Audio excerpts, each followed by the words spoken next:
Hi friends, welcome to Wings of மன். இன்றைக்கி நம்ம சேனலில் 2024 ஆண்டு வரக்கூடிய இரண்டாவது சந்திர கிரகணம், இறுதி சந்திர கிரகணம் பற்றி டீட்டெயிலாக பார்க்க போகிறோம். அதாவது இந்த சந்திர கிரகணம் வரக்கூடிய நாள், நேரம், சரியான இந்திய நேரம் வந்து எப்போ அப்படிங்கிறத இந்த வீடியோவில் நான் சொல்லியிருப்பேன். அதே போல் கர்ப்பிணி பெண்கள் வந்து செய்யக்கூடாத சில விஷயங்கள் இருக்கு இல்லையா, அதை பற்றியும் இந்த வீடியோவில் நான் டீட்டெயிலாகவே எக்ஸ்பிளைன் பண்ணியிருக்கேன். ஸோ வீடியோ ஸ்கிப் பண்ணாமல் பாருங்கள். வீடியோக்குள்ளே போகிறதுக்கு முன்னாடி நம்ம சேனலை மறக்காமல் சப்ஸ்கிரைப் பண்ணிக்கோங்க. பக்கத்தில் இருக்க பெல் பட்டனையும் கிளிக் பண்ணிக்கோங்க. 2024 ஆண்டு வரக்கூடிய இந்த சந்திர கிரகணம் பார்த்தீங்கன்னா செப்டம்பர் மாதம் 18ஆம் தேதி நிகழவிருக்குது. இந்த கிரகணமானது நிகழக்கூடிய சரியான இந்திய நேரம் வந்து காலை 6:11 மணிக்கு தொடங்கி 10:17க்கு முடிவடையுது. இந்த கிரகணத்துடைய உச்சக்கட்ட நிலை பீக் ஸ்டேஜில் இந்த கிரகணம் எப்போ இருக்கும் அப்படின்னு பார்த்தீங்கன்னா 8:14 மணிக்கு வந்து இருக்கும். கிட்டத்தட்ட 246 நிமிடங்களுக்கு வந்து இந்த கிரகணமானது நீடிக்குது. 4.5 மணி நேரம் வரைக்கும் இந்த கிரகணம் வந்து இருக்கும். அந்த டைம் வரைக்கும் வந்து நீங்கள் ரொம்பவே கேர்ஃபுல்லாக இருக்கிறது நல்லது. சிலர் வந்து என்ன கேட்குறாங்க அப்படின்னா, சந்திர கிரகணம் அப்படின்னா ஈவினிங்கில் தானே நமக்கு நடக்கணும், எதுக்காக இந்த காலை நேரத்தில் நடக்குது அப்படின்னு சொல்லிட்டு கேட்குறீங்க. இந்த கிரகணம் எல்லாம் பார்த்திங்கன்னா ஒரு வானியல் நிகழ்வு இல்லையா.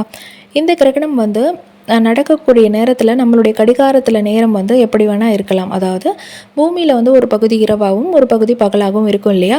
இந்த சந்திர கிரகணம் நடக்கும்போது நம்ம வந்து பூமியுடைய இரவு நேர பகுதியில் இருந்தோம்னா நம்ம இதை கிளியராகவே பார்க்க முடியும்.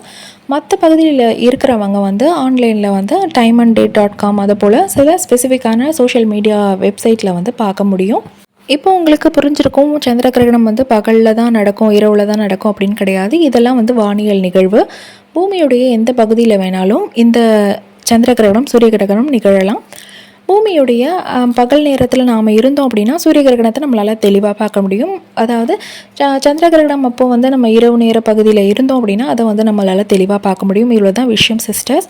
சந்திர கிரகணம் அப்படின்னா என்னன்னு கேட்டிங்கன்னா, பூமி, சூரியன், சந்திரன் எல்லாம் ஒரே நேர்கோட்டில் இருக்கும்போது சூரியனுக்கும் சந்திரனுக்கும் இடையில வந்து பூமி நிற்கும். அதாவது சூரியனுடைய ஒளி வந்து சந்திரன் மீது படாத வண்ணம் பூமி வந்து சந்திரனை மறைச்சிட்டு இருக்கிறதுனால பூமியுடைய நிழல் தான் வந்து சந்திரன் மேலே படும் இல்லையா. இந்த நிகழ்வை தான் நம்ம வந்து சந்திர கிரகணம் அப்படின்னு சொல்கிறோம்.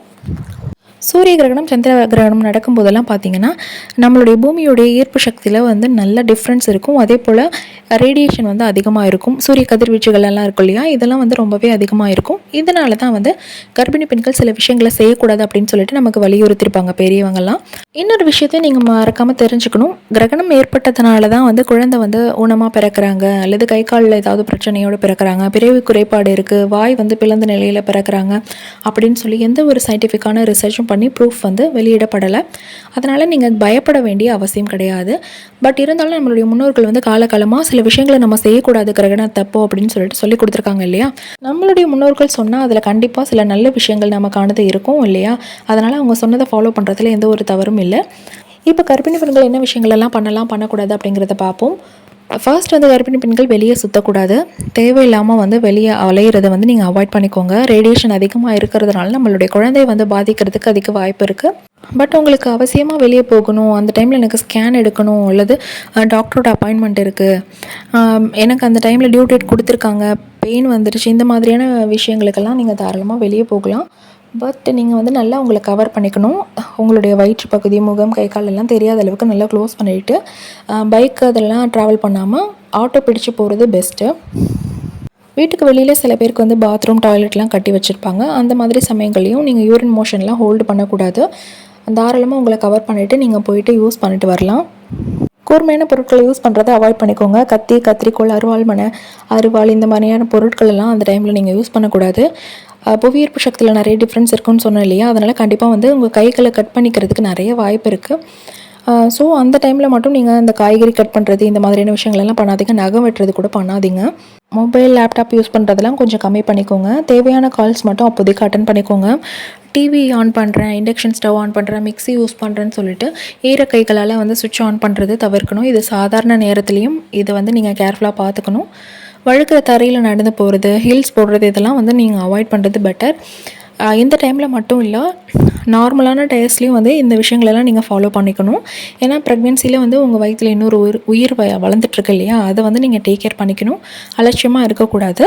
மொபைல், லேப்டாப்லாம் சார்ஜ் போட்டுட்டு யூஸ் பண்ணாதீங்க. லேப்டாப் வந்து மடியில் வச்சு யூஸ் பண்ணாதீங்க. அதிகப்படியான ஹீட் வந்து அதுலேருந்து ரிலீஸ் ஆகும். ப்ரெக்னென்சி டைமில் வந்து லேப்டாப் மடியில் வச்சு யூஸ் பண்ணுறது அட்வைசபிளே கிடையாது. தயவு செஞ்சு வந்து அதை பண்ணாதீங்க. அவ்வளோ ஹீட் வந்து அதுலேருந்து ரிலீஸ் ஆகும். அந்த ஹீட் பார்த்திங்கன்னா எந்த அளவுக்கு இருக்குன்னா நம்மளை அப்படியே டயர்ட் ஆகிடும். எவ்வளோ சுறுசுறுப்பாக இருந்தாலும் நம்மளை வந்து ஒரு மாதிரி அடிச்சு போட்ட மாதிரி டயர்டாக ஆக்க வச்சிடும். அந்த அளவுக்கு அந்த ஹீட் இருக்கும். ஸோ தயவு செஞ்சு வந்து ப்ரெக்னென்சி டைமில் லேப்டாப் மடியில் வச்செல்லாம் யூஸ் பண்ணாதீங்க. அதுக்குன்னு ஒரு குஷன் அல்லது டேபிள் வச்சுட்டு அதில் வந்து நீங்கள் யூஸ் பண்ணுங்கள்.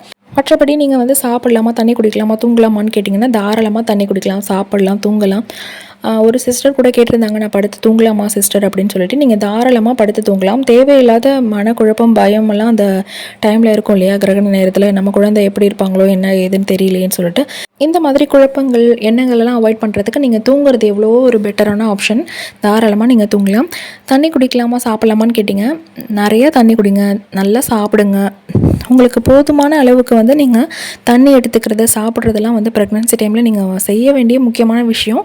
நிறைய மெடிசன்ஸ் கொடுத்துருப்பாங்க, அதெல்லாம் வந்து கரெக்டாக எடுத்துக்கணும் இல்லையா. அதனால் 4.5 மணி நேரம் வரைக்கும்லாம் உங்களால் தண்ணி குடிக்காமல் சாப்பிடாமலாம் இருக்க முடியாது. ஸோ நீங்கள் வந்து தாராளமாக சாப்பிட்லாம், தண்ணி குடிக்கலாம்.